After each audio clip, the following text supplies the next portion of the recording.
All right, we're going to get started. Thank you all for coming this evening. And so we have a great lineup tonight. We have an advocacy spotlight from Midlands Transit Riders Association. We're going to talk about grants and finance and procurement and how that all works together. And then we're going to hear from members of our board of directors. Now, I know on your agenda, we have the Midlands Transit Riders Association going first, but I need to allow our vice chair from the board of the directors say a few words and let her go first because she has another obligation. She's also a member of Richland County Council, so you can how busy she can be. Also, one of the things I wanted to announce is that next week is our ride along for those of you who want to ride on a soda cap route. We'll have a trip, what we call a tripper bus that will take you on Route 1. So email me and let me know if you're interested in going. It will be during our normal class time of 5:30 to 6:30.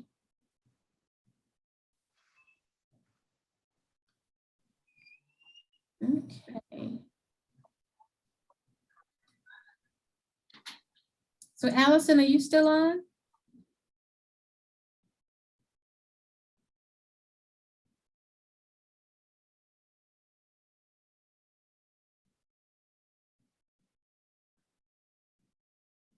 Ms. Tracia?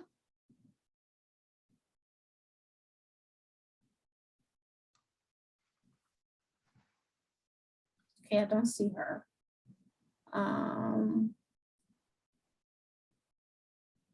All right, well, we will go ahead and start with Walter Durst and Charles Gossett from Midlands Transit Riders Association. And they officially launched in April of 2013 with only a few dozen members, and today there are more than 300 members. The group's focus is simple: give riders more say in decisions made about public transit.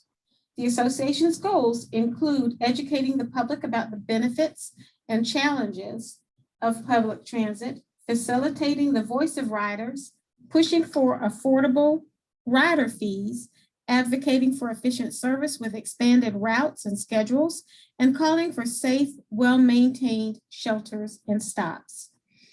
As the liaisons between bus riders and the COMET, the association leaders do their best to get results. For instance, they communicate with the COMET as the voice of the transit rider for such issues as far as saying, this bus was inexcusably late, you have to do something, or we need to talk about route expansion in this area. They're not only liaisons with top transit officials, but with bus drivers as well. They often drivers in the know. We will also hear tonight from Michelle Ransom, who is our Grants and Regional Coordination Manager for the COMET. We will hear again from Rosalind Andrews, the Director of Finance and Chief Financial Officer. Allison Terracio is on the call. She's a newly elected board vice chair. She previously served as board secretary. She represents Richland County and is a member of Richland County Council serving District 5, which includes the neighborhoods of historic Waverly, Edgewood, Shandon, Rosewood, Five Points, The Vista, St. Andrews, and the campuses of the University of South Carolina, Allen University, and Benedict College.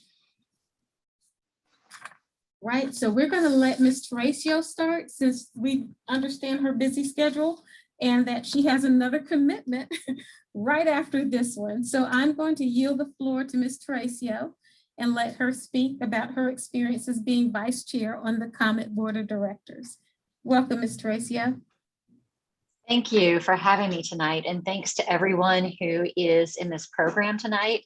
I started out as someone running for office, taking this course. And so who knows where you all will be in a couple of years. So you know, one of the reasons that I wanted to be involved with the COMET was that I was passionate about public transit. Um, you know, I grew up in a small rural place, and of course, everyone had at least one vehicle, maybe two, and a tractor or so. So, after college, I moved to New York City, where the best way to get around were the train and the bus. And of course, leaving that, I had been so used to using the bus system that I really was passionate that everybody should be able to use the bus here. Um, I think sometimes we think of our transit system as only for those people who can't afford a vehicle, or in some way, you know, are uh, kind of not as you know, not as accessible, like, to other things. So I want to be an advocate for the bus, not just for some, but for really everyone. I would love to see people getting on the bus and, you know, taking care of some of their emails on their phone while they're commuting. So it's not wasted time. It's time that you really get to use, or you just get to look at, just enjoy the beauty of Richland County and Columbia while you're on the bus. So my position on the board started out as secretary, and I was a little hesitant because when I first got onto the board, it was a whirlwind. We had a lot of meetings, and the meetings were very in-depth. It's a much more active board than anything that I've been involved with in the past. And of course, that comes because we have been, we're made up of, you know, people from Richland County, from City of Columbia, from folks in Lexington County. So just there was a lot of stakeholders involved in the board, and everybody has the things that they think are important, the things they want to advocate for. And so I see DJ is coming in, and that's a name that I know. So I'm glad to see that you are part of this program too. So it's early on in my time on the board, somebody said, hey, would you, you know, if I nominate you for secretary, will you accept it? And I said, I just got here. And they said, you know, it'll be fine. You just, like, you know, review the minutes, sign the minutes, make sure they're part of the public record. I thought, well, okay, I can do that. And so this really has been a journey in not just passion and advocacy for transit, but also learning how to step up in leadership. You know, we often look at ourselves and we think, how can I be, you know, how can I make a difference? I'm just this one person. I'm just this one voice. I don't know everything about transit. I don't know everything about the bus system. But, you know, it really is, I won't say it's easy work, but it is easy to get involved. And I would encourage everybody to do so if you get a chance. So with that, are there any, oh, and now I am vice chair. And so that just really means that I get to be, if the chair is ever not there, I get to be the chair. And I get to be kind of a willing ear for the chair. So if there are questions about an agenda item, or questions about just how to handle a certain situation, I get to be that phone call that our chair makes. And so I'm happy to do that, and be part of discussing, you know, how best that the board can serve the COMET. Okay, so with that, I'll ask for questions.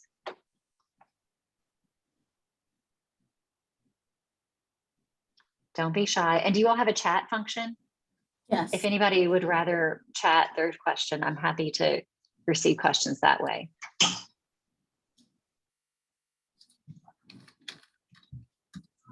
Is anybody in this in our class already on a board? I'll ask you questions since you're not going to ask me questions. Hey, John Wilkinson had a question. John Wilkinson. Yeah. Curious what you guys are taking on in a typical board meeting. Is this, are you guys looking long range, or is this short term, or combination of, or, you know, what's it like in a day in the life of a board member there? Yeah, I mean, that's a great question. Yeah, you're right. It's a little bit of both. So sometimes it is about approving a contract or even sometimes approving a hire if we need to do that.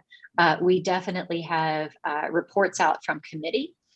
So right now I serve on the service committee. And one of the things, so every board member also serves on a committee. So in addition to the regular board meeting, we have our committee meetings. And, we consider things like, is the soda cap working right now? Do we have any suggestions for how it could work better? Or do we want to completely nix it for a while? So those are things that we consider as part of the board. And then if the service committee takes a position on something, then we will recommend that to the full board. And of course, the board will have its say, and we will defer to the will of the full body. But those are the places where a lot of the discussion happens. And of course, all of these conversations are open to the public. And I believe they're all recorded. And certainly we have minutes to record everything. So if you're interested in anything, you can probably look back for some of those conversations, and certainly keep your eye out for announcements about board meetings. And if there's anything on the agenda that piques your interest, I would encourage you to attend. And of course, now everything's super accessible. You don't have to go in person. You can just join. You can just watch us online. Yeah, awesome. Thanks. Mm-hmm. Thank you for that question, John. Yeah. Anyone else have a question for Ms. Tracio? I'll ask a quick follow-up if no one else does. Okay. When you're looking at service and route changes or new routes, how does that work with staff? Are you working closely with staff to evaluate those, or is that driven by the board providing a direction or staff saying, hey, we're hearing this? Like how does that process typically go? Yeah, sometimes staff will come to us with a report or request for us to consider. We generally try to we're not necessarily really driving one way or the other. Maybe a board member has a personal experience on a route that they want to give feedback on, but generally we rely on the data from staff to, look at a report and make a suggestion back. And of course, really the main employee that we work with is the director, John Ando. So while we may interact sometimes with staff in a meeting situation, we're not kind of getting into the nitty gritty day to day with the staff. It's very rare that a board member would, correspond directly with a staff member unless John were also involved with that conversation. Okay. Okay. Any other questions? See someone on an iPhone. Okay, you just muted yourself. Okay. All right. Well, thank you so much, Ms. Tracia. We appreciated your time tonight and look forward to seeing you at the board meeting this week. Yeah. Thank you. Thanks for accommodating me. Have a great class, everybody. All right. Thank you. All right. So there being no further questions, I would like to yield the floor to our guest speakers from Midlands Transit Riders Association. I believe both of them have been past presidents and really started this organization for the Midlands. Walter Durst will tell you a little bit about himself, and Charles Gossett will tell you a little bit about himself. And then they will talk about the organization and actually how you can get involved if you're interested. Okay, well, I think it's me first. A little history about me. I have an undergraduate in theater and speech and a master's degree in communications. I've worked on political campaigns since 1972, and I've lived in Columbia pretty much most of my life. Back in 2009, during the recession, some people call it the Great Recession. I don't really refer to it as that. It's more like the poor recession. I didn't have a job. On my way to look for a job around Labor Day 2009, and along I-20, my car blew up, literally. I didn't have a place to live. didn't have any money. I became homeless. For 6 months, I was in Oliver Gospel Mission, and another 6 months on the street. One of the things I learned during that experience was people have needs.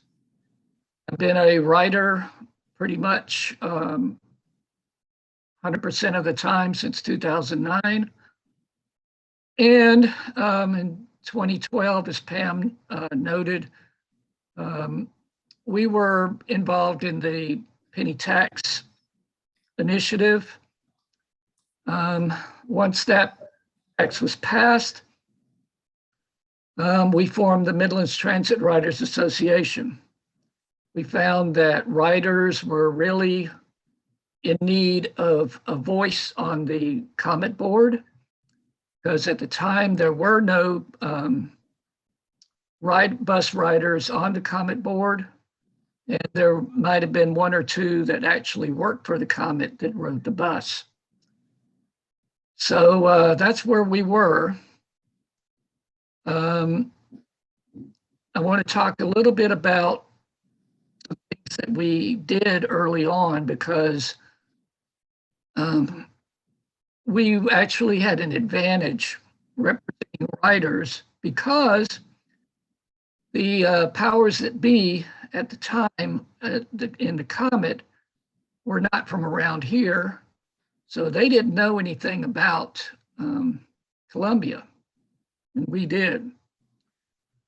The first thing that we did was get Sunday service back, which had been out for a couple of years. The COMET executive director at the time was reluctant to do Sunday service. So I built a coalition of business and faith leaders in the city. They lobbied the COMET, and we got Sunday service. We had been doing some television for example, WLO, WIS, Watch 57. A lady recognized me on the bus, was complaining that she couldn't get to her job on Memorial Day because buses weren't running. So we lobbied the COMET for holiday service, and we made a deal with them that buses would not run on Christmas and Thanksgiving, but all other holidays they would. We had several things that we wanted to accomplish, such as buses going to libraries around the county. They do now, except for Ballantyne, which is pretty far out. We proposed the soda cap. The idea was to get tourists and people that work downtown to restaurants and businesses and be able to shop around town.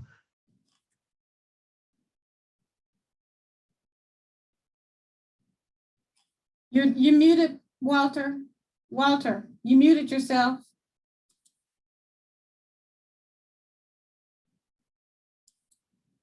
Mute. Okay. So the COMET was very nice about producing the soda cap. I'm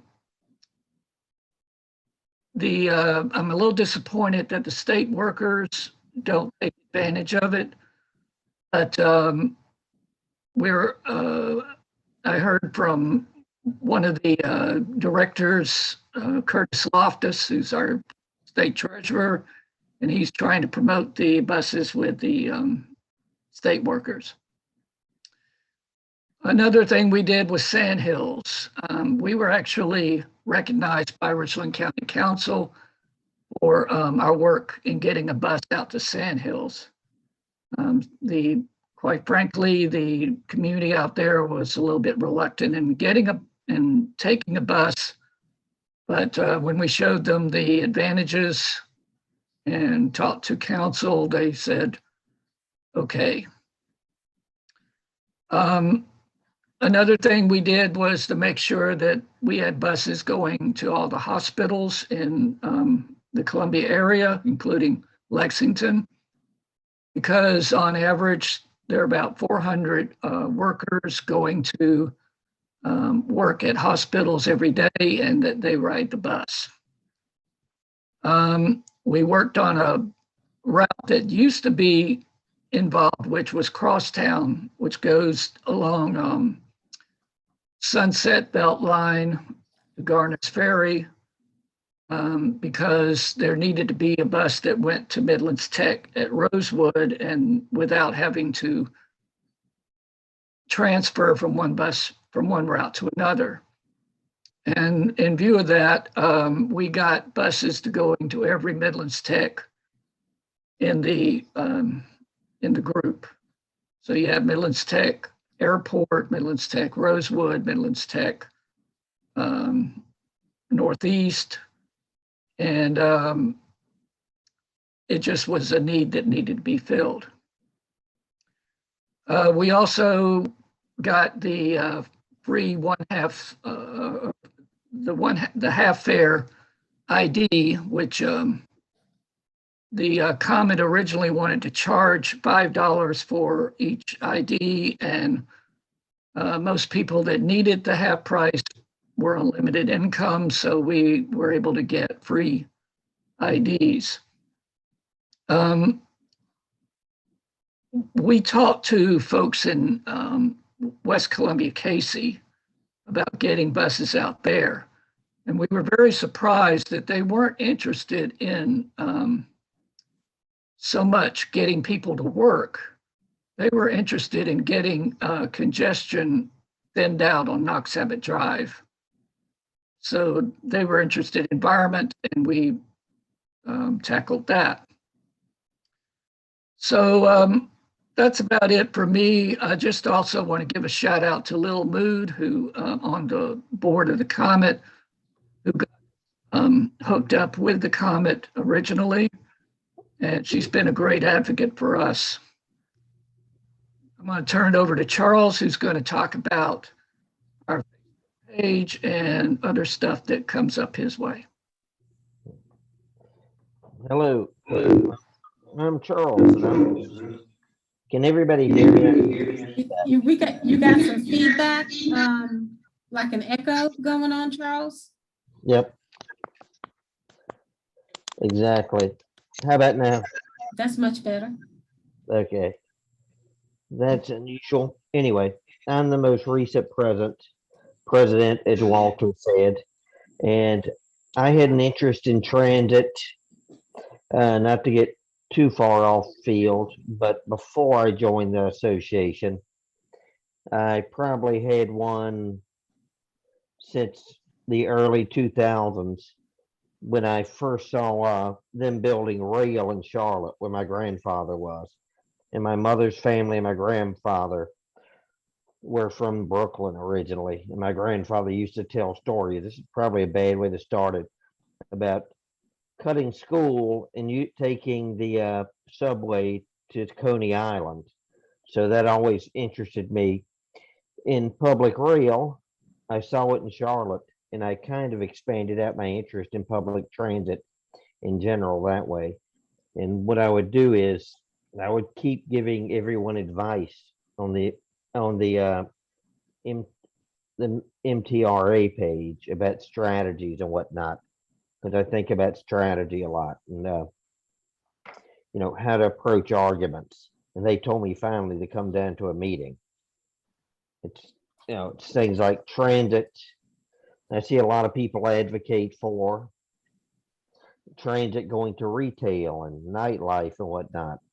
Well, transit, for it to be really successful, needs to go from take people from where they live to where they work. You can have a lot of other ancillary things, but that is really what makes it work. If you don't have that in 99% of the cases, you won't have a route that functions. So I'd say make sure you argue that this route will go by so many people's homes and take so many people to work. I mean, it's very brass tacks like that. So that was kind of my interest in transit, a lot of more mundane things. I spend a lot of time, because we're not having meetings right now, on the page and try to moderate that. I've got a lot of people that want huge rail projects. I love rail, and I try, and I'm sometimes on the downer and saying, Charlotte, when they completed their most recent rail project, it was 125 million a mile. The Comet's entire budget is 25 million a year. How do we realistically support this? Could we support it? Probably not. What can we do right now to get there in 20 years or whatnot? Let's think of long term and how we get there short term. So I guess sometimes some people accuse me of being more for the Comet, and I'm trying to be more realistic. I've got one person who says that I was talking to, and I like him a lot. He's looking at these Soviet trolleys that are $187,000 a piece. And if you know anything about rail, that's like 5% of what they usually cost. The rail sets in Charlotte are like 3.8 million this piece. And he's like, we could build here, here, and here and use these sets. And I think it'd be really inexpensive. And I'm still thinking where we're going to get the money. And he wants to use a right of way from Norfolk Southern and CSX.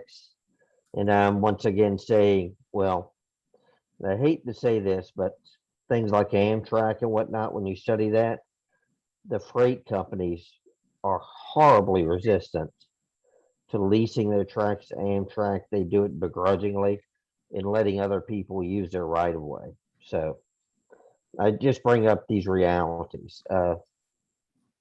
Probably the thing I've liked most we've done since we've gotten the penny tax, our financing from there, is just facilities, amenities. I'm a very hands-on, touchy-feely person. And who cares about how wonderful your routes are, whether you have rail or something like that, if you have to stand in the rain because we don't have any shelters to get to work. It's just dehumanizing as people drive by in their cars. So the Comet has really put a lot of effort and a lot of financing into quality shelters. Once we started putting up the most recent round of shelters, I kept going by them and imaging them and putting them online. And what I liked is in this most recent round of shelters, every one I've gone by, probably a dozen, 15 of them, the lights work. The solar lighting didn't work in the last one. The last set, although they're nice, the brown ones, the silver ones they work in. And John and I have visited a lot of different cities looking at their transit systems. And he had shown me something where they had installed brown shelters, which are nice, but sometimes they installed them under street lights. So the lights never came on because it always thought it was daylight. Or they installed them under so many trees, it was so shady, the batteries never charged. It's just things of that nature. I have a tendency to get off topic, get on tangents, talk about everything. So Yeah. Can you? Yes, it's terrible. I do It's well okay. when I do great at presentation, like planning and Sure. but Well, we thank I'll you for stop that. right here. I'll stop right here and take some questions if anybody Okay. has any. Sure. Does anyone have any questions for either Charles or Walter? I have one.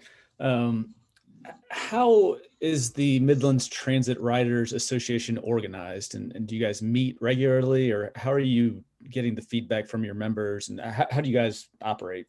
We have been meeting regularly. We haven't met in a while. I've put up periodically online meetings because just using the hold rooms concept, which we met before, in that's available to any room on Facebook. And I've had limited success with that. So even in I get a non-COVID lot of times, feedback. Sir? Before COVID, how were you? Was it a monthly meeting, or how were you guys operating? Previously, we having meetings every 3 weeks. Was that Walter? Go ahead.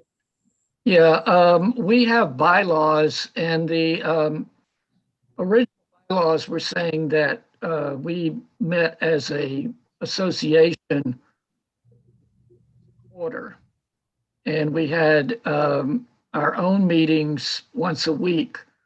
During COVID, it became impossible to do that, so we had to go to an online thing. And I give a shout out while I have just a second to go to the Midlands Transit Riders Association Facebook page. And if you become a member of that page, you automatically become a member of the Transit Association. And I will say, as far as the page in general, we do have some pretty active members that get on there. And like Pamela's on there, John Ando is on there quite a bit and interacts quite a bit with our membership when they give advice and whatnot. How are you spreading the word about the membership? It looks like It's pretty much on Facebook, and we do other organizations with similar goals, like Walk Bike Columbia, because I don't know if y'all have talked about walking and biking pedestrian concerns are as important to transit as transit itself because of what they call the first mile, last mile dilemma. How do you get to transit, and how do you get to wherever you're going once you get off transit? So I communicate with them quite a bit, and we share a lot of membership. Well, I'm asking because, you know, if this organization, this association is the voice of the ridership, I mean, how do we make sure that more riders know about it? Yep. Well, we also are hooked up with the Progressive Network, and they get the word out as well. Before COVID, we were doing events at the transit station. We had brochures that we have been pre-COVID passing out at the transit station. So, adapt, but pre-COVID, we were pretty active in that regard. Yeah. And something else I did prior, I'd like to get more people involved in, we did prior to the last general election, is I went out to some of the super stops and did voter registration. So I was doing voter registration and talking to people at the super stops, which I often find actually, I find I talk to more people at the super stops than I do at the actual transit center, especially since the buses tend to come in and you can make connections faster. There aren't as many people in the transit center. Yeah, I would also like to add that one of the values that I've seen that the Midlands Transit Riders Association brings is that for riders who may not post on our Facebook page, if they're having a problem, they'll post on Midlands Transit Riders Association page.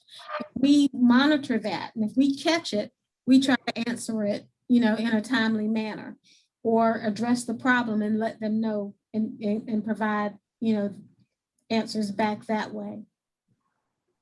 And we really do appreciate Pam and John and everybody with the COMET that takes an active interest in what we are trying to do to get the writers a voice. And we couldn't do it without you. Thank you so much. Okay, all right, Diane wants to know, what is a super stop? Good question. Charles. You want me to answer that? Yes. It was a creation of the COMET, but a super stop is similar to what it sounds like.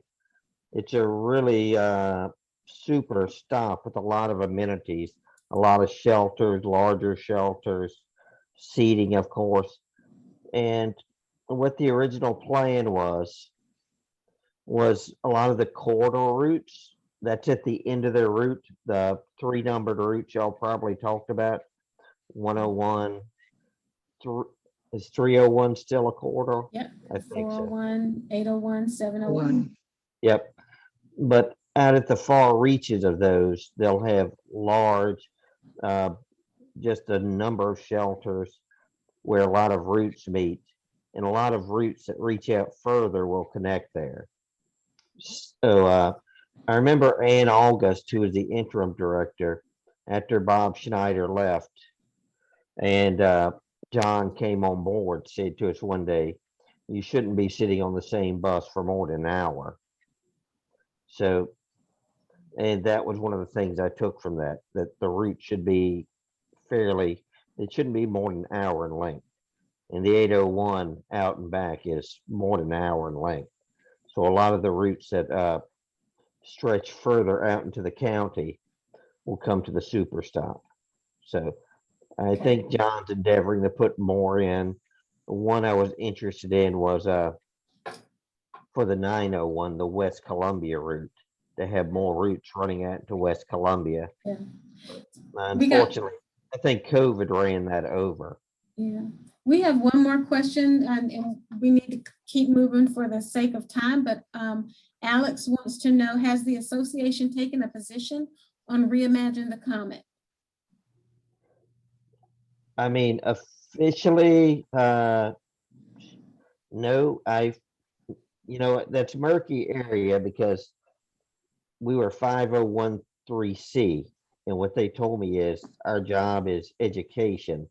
People like Progressive Network are 5013C, and 5014C, which is advocate. So that gets into like they can advocate for politicians. So I don't think we've taken an official role on Reimagine the COMET. Me personally, I've said this on the page, I'm more of a fan of highly frequent routes where you don't even look at the schedule. You just show up and go. So because I think the COMET in a lot of places, John and I have visited a lot of places where they're visiting that. Do we have high coverage, low frequency, or high frequency and lower coverage? And I'm more of a fan of higher frequency. And unofficially, we've put out feelers for get more routes to Lexington County, but we have to do that unofficially with Reimagine. Yeah. Right. Thank you both tonight. We appreciate that. We appreciate you being here. And so now we will move on to Show Me the Money, Grants, Finance, and Procurement with Michelle Ransom, our Grants and Regional Coordination Manager, and Rosalind Andrews, our Director of Finance and CFO. Hello, everyone. I will try to be brief. I guess I am the oldest and longest lived employee of the CMRTA or the COMET. I've been there since Dirt was born. I can tell you about that day. It was a beautiful day. I have a degree in psychology, which is not required, but it does help. I'm going to try to share my screen with you guys now. I did a little PowerPoint, but I don't know if it's going to work. We'll see. That ain't it. It'll come. Okay. All right, I'm the Grants and Regional Coordination Manager. And like I said, I've been there since forever. I started out working at the Central Midlands Council of Government. That's where the COMET was born, actually. The CMRTA was founded there in 2002 and became its own entity. And I moved over from the COG to the COMET. We get funding still through the Central Midlands Council of Governments. They are what's known as the the direct grantee. They get the federal funds directly. We are a designated recipient, which means that the COG has given us permission to apply directly for funds that they allow us to have. Let me make sure I'm not. Okay. In order for us to receive the money, the COG has to submit a letter to the FTA telling them how much money we're approved to have out of grants like 5307, which is urban, 5339, which is like for bus and bus facilities, that's capital items. We get rural funds through SCDOT. That does not come through the COG. But we are a sub-grantee under the SCDOT for those monies. We usually get between $4 and $5 million that the COG lets us have of whatever is designated for us. They usually keep about 200,000 for planning endeavors. And a lot of times we'll go begging them to do a planning project for us and use their money. So if you ask John, we tend to use as much money as we can get from the COG. I've already told you that. So we have been applying for some competitive grants, which means we compete with the whole country for different projects. We have been successful in receiving what is called an ICAM grant, which is for coordinated healthcare access for veterans and seniors and single parents. And we also received funding for a transit public safety grant, which is for human trafficking awareness. We're getting ready to get that one ramped up. We're very excited about it also. This just shows the breakout of the revenues. The orange or rust color, that's the federal funds that we get. So it's substantial in our whole budget. We have 12 open grants right now, 7 open SCDOT grants. And then we also have 2 grants that the COG maintains, but we spend their money. We're good at that. Some of the things that we have programmed for these grants are for automated passenger counters for our buses so that we're not dependent on the fare boxes or drivers to count passenger boarding and alighting. These will do it automatically. Of course, we constantly need bus stop signage as routes are created or changed. And as was said earlier, we do focus on the purchase and installation of bus shelters and amenities. That's a big one for us. That's actually an ongoing expenditure. We try to put that in each of our grant applications. Security cameras, replacement buses. Our buses aren't eligible to be replaced just yet. They have to reach a certain life expectancy or mileage. But we need to start setting funds aside for that because they run about $457,000 each. We do spend money on transit operations, and this last year we received about $13.5 million in CARES Act funding purely for operations. That is 100% funding, meaning we do not have to match it, and it thrills us that we don't have to match it. So that helps take some of the pressure off of some of the other grant line items, and we can spend more money on things such as capital, more shelters, put some money aside for buses, things of that nature. Always a local match is required except for the CARES Act funding. Usually for operating funds, that means we have to have a 50% match. For anything that's capital, we only have to have a 20% match. And this is as reimbursement. We cannot draw down the money until we've spent it. So we need to make sure we have the money in the bank, which Rosalind will tell you is her happy time, is making sure we have money in the bank to match those funds. And then the money is drawn down and reimburses the federal portion. Any projects or purchases made with federal funds has to be competitively procured. And there's no allowance for local preference in these procurements.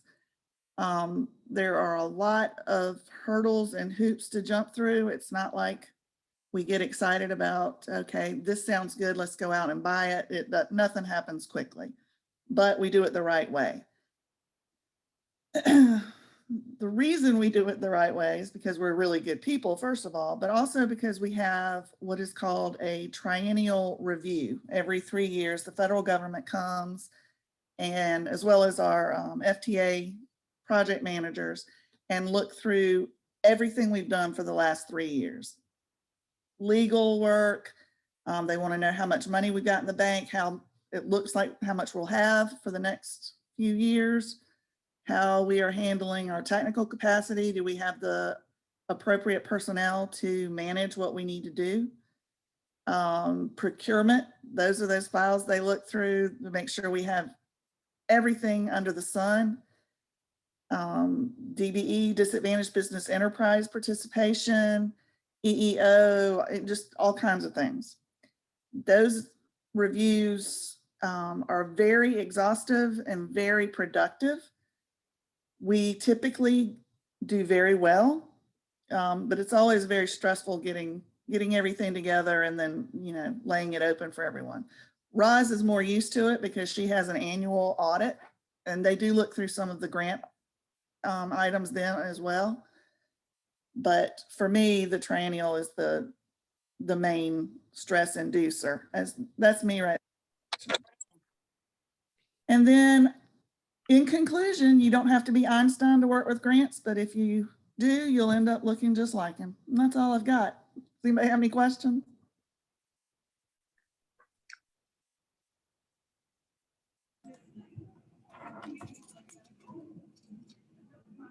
Pam, you're on mute.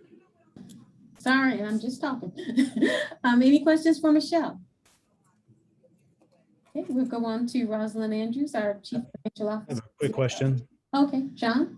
Sorry, I just pulled up your statements here. It looks like at a glance, well, you have about 10% of your non-operating revenue coming from grants. Is that right? Which statement are you looking at? Federal grants, or these are all. Sorry?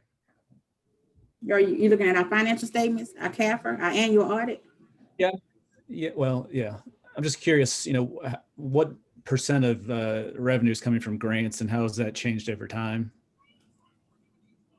Michelle, what you want to? I'll attempt it. For capital purchases, 80% of all of our capital purchases for the most part comes from grant dollars. We did not in the past access operating funds through grants because we were not eligible. Okay. We are now eligible at 50-50. So, you have to take into consideration, is it better to put those monies towards operations where you have to match it at 50%, or is it better to put the attention towards shelters and things of that nature where we're only paying 20%? Do we get more bang for our buck one way or the other? The CARES Act has been a tremendous help. And before that, when we had the ARA funds, those were also 100% back in 2010, I believe. Those have really come through to help us in times of need. I feel like the CARES Act funds will keep us going a little longer than we initially thought. But back to your original question, I'd say the capital items, we get 80% in federal funds. Operating is always the main expense for the organization. And you said you weren't eligible until recently. Eligible for what? Based on the number of vehicles and whether you're a large urban or small rural, small urban, different levels of service allow different levels of operating participation. For years, a large urban could not put their 5307 funds towards operating. Mm-hmm. In the last, I'd say 5 or 6 years, that has been allowed, but we didn't do it for a long time just because of the 80-20 versus 50-50, but it's gotten to the point now where we need it for operating. Okay, thanks. Mm-hmm. Thank you, Michelle. Now we'll move on to Rosalind. I can't sum it up better than what Michelle has already given you guys, just and saying, she's pretty much my wrangler. She go out and get the money and pull it all in, and I sit back and just make them all behave. So so that's how our relationship go. If it wasn't for her, a lot of people, she go and pull it all in. I say, John is the leader. He'll find it. He'll go and scope. He's our headhunter. He's like the person who would go find the right things. Michelle, okay, now pass it off to you. So Michelle has it in, and from there, she's very good and very detailed at what she does. So she kind of makes this part of my job easy. So that's in a nutshell. Say from what you bring in, we use it to purchase all of those lovely shelters that you see, the comfortable buses that we have out there, all of the changes that you see coming before you is all, not say all grant funded, but heavily grant funded. We do rely on funds from the feds, from the state, and from the public. And that's how we survive. That's it for me. Okay, thank you. Thank you.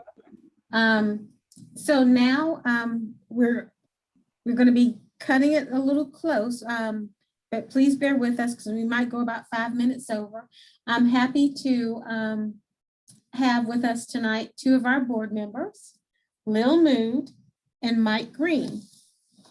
And I'll read a little bit about them so that you'll be familiar with them.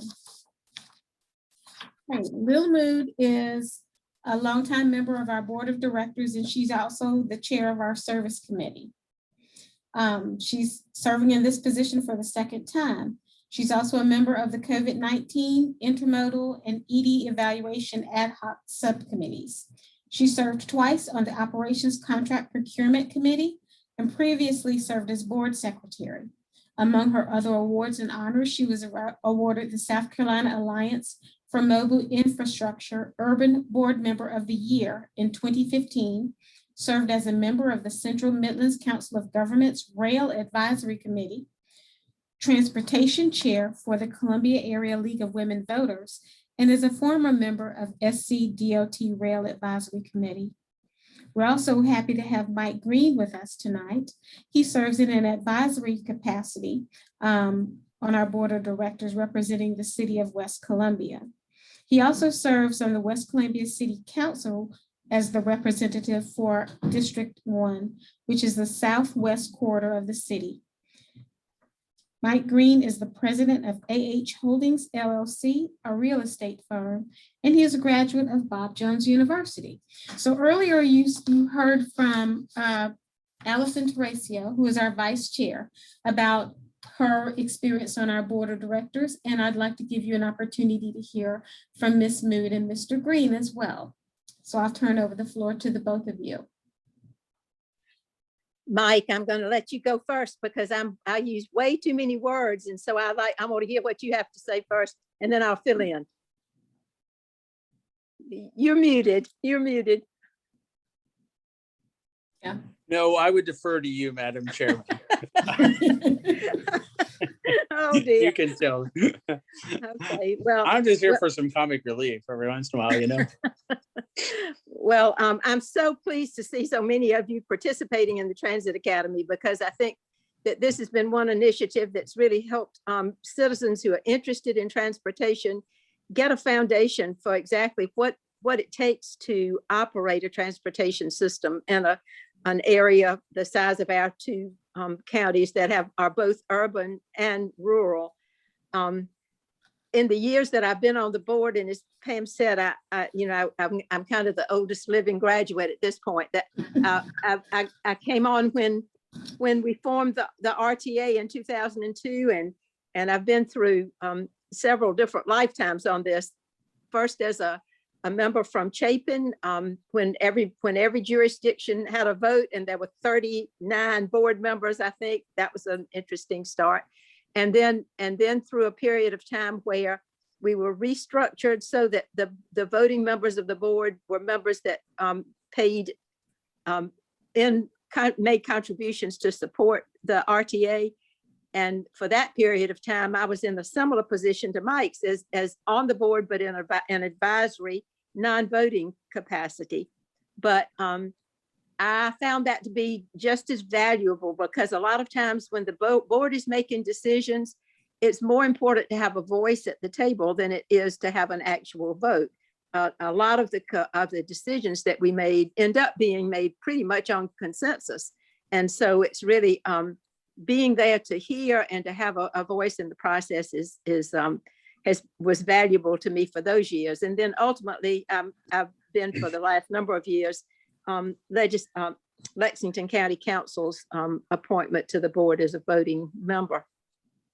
I got interested in public transportation. Well, I've been interested in public transportation a long time, but I got active in this after I retired. I had a career in public health. I was a public health nurse, had several different jobs in that field. And my interest in public transportation was the fact that almost everything we were trying to accomplish in public health, transportation was either part of the problem or part of the solution. And so the importance of having living in communities and in an area where people, regardless of their economic circumstances or their geographic location, that they would have some way to get to the things that they need to be able to reach to live their lives, all the way from jobs, and a huge number of our riders use the public transit system to get to and from work, to medical appointments, to grocery shopping, to all of the things that all of us need to do in our daily lives. In public health, we were trying to get moms into prenatal care, children's immunized, all the kinds of things that we hear a lot about now in the days of the pandemic. And the absence of a public transportation system is just huge. And you can add to that things like the fact that public transportation helps us reduce traffic congestion. So it can help us with the kinds of demands on economically on building and widening roads. If we really invest in public transit, helps to keep our air clean because we have fewer vehicles on the road and air pollution. And the runoff from asphalt and vehicles helps us to keep our waters cleaner, reduces traffic injuries and deaths. I mean, so I have a long list of good reasons to invest my volunteer time in public transportation. Over the last several years, I've seen us, and I credit John's leadership with a lot of these, on having the public begin to view public transportation as a part of the lifeblood of the community. And we've seen that both in terms of a widening interest in the population for this being a resource for them and for our visitors to our city to have a way to get around, all the way to the time that now in this year and a year plus of pandemic, when we've been instrumental in delivering groceries to people, getting folks to shop where there are food deserts, making testing much more available, and now getting people to get their vaccination. So I can't think of a better place to invest time and effort and reap the kind of benefits that we have from a public transportation system. Thank you, Ms. Mood. Mr. Green? I would just say that my interest with public transportation began with a gentleman that I was helping, and he was paraplegic. And especially here in our city, it's very hard to get the bus system to the person. We basically stop at the Walmart there. I'm sure that you're all aware. And we don't go much beyond that without Ride or something else. So there are always going to be some people that need the bus system. We've got to find a way to make it efficient and the best that we possibly can in the time frame that we have and with the dollars that we have. And I'm happy to be here and happy to learn a little bit more, even from you all. And I appreciate Lil Moon and all her many years. I've only been there just about 6 months or 8 months, I think. So I haven't been there very long, but I appreciate all their service and all that they've done for it. And it was interesting to hear some of the stories that Mr. Gossett shared with us. And I had no idea about some of that ideas either. So I'm always learning something. And Mr. Green, did I see where you're a new member of the Midlands Transit Riders Association? Yes, I didn't know. Listen, I know we talked about this at our board meeting, but I did not understand what the transit authority was or anything. And so Yes, as we were on here, I joined on the Facebook group to see what was going on. Well, I'll jump in on that because I thought that the Midlands Transit Riders Association's formation was one of the best things to happen to us in this area. And that's because what we had needed was an ongoing two-way conversation with people who are bus riders, and the opportunities for the board to hear from bus riders is more limited. I mean, there's always a place on our board meeting agenda for people to make public comments. We have public hearings when our processes for any kind of route changes involve significant changes, then we get public input into those changes. But to just have a vehicle for an ongoing conversation and exchange of what's happening, what people are thinking about, is of enormous value to us. And so I'm appreciative of Charles and Walter and all the other people who've been involved in the Riders Association over time. We appreciate you too, Lil. Thanks. Lil has been a real champion for the riders, like Walter said. Well, I tell you, I love riding public transit, and I live in Chapin where it's hard to find a bus. And so that's been an impetus for me. When I travel, I ride public transit, and I've just wanted people to have that available here. We're beginning to make some reaches out. For example, the only bus now that comes to where I live is an express bus that comes in once in the morning and once in the afternoon. It's really a longer range commuter bus, and goes from the transit center to Newberry and back. But it's a wonderful opportunity for people who are in Columbia to have a dependable ride out to places as far as Samsung and Newberry, and then places along the way to work. And for us here in Chapin, I've been talking to a number of the people who serve populations who are looking for jobs, and a dependable ride is an obstacle to getting to work. To say, you can catch that express bus at its Chapin stop. You don't even have to go all the way to Columbia. You can get off at Harbison and work at a job there, come back home in the afternoon. And so it really does open new opportunities for a wide section of our population who are hampered in job opportunities just because it costs a lot to own a vehicle. Thank you, Ms. Mood. Does anyone have any questions?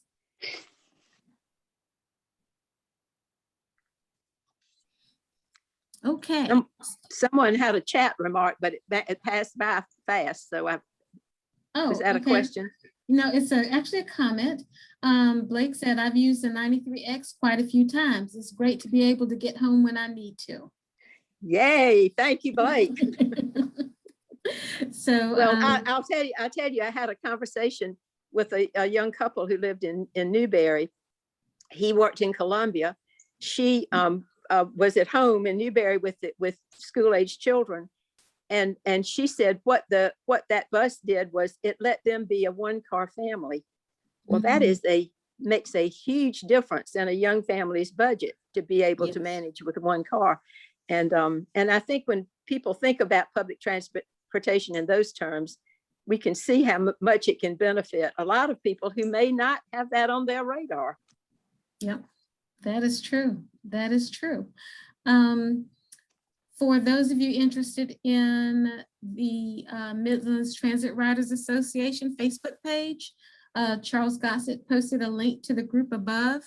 And when I send you the presentation from this evening, the PowerPoint from this evening, as well as the link to the recording, I'll make sure that I have that link in your information. And once again, thank you to all of our speakers and all of our presenters tonight, especially our board members, because we know you're constrained. And I also know that Walter Durst and Charles Gossett always have a lot going on with and being busy. And we appreciate all that they do to make sure that we're doing our best for the people of the Midlands. So Thank you, Pam. Mr. Green, Mr. Gossett, Mr. Thank you, Durst, Pamela. Ms. Michelle Ransom, thank you so much for your presentation tonight, talking about the money. We appreciate that and enlightening us on that as well. Thank you to all of you for your time tonight and looking forward to seeing you next week. Good night. But Oh. Bye. Good evening.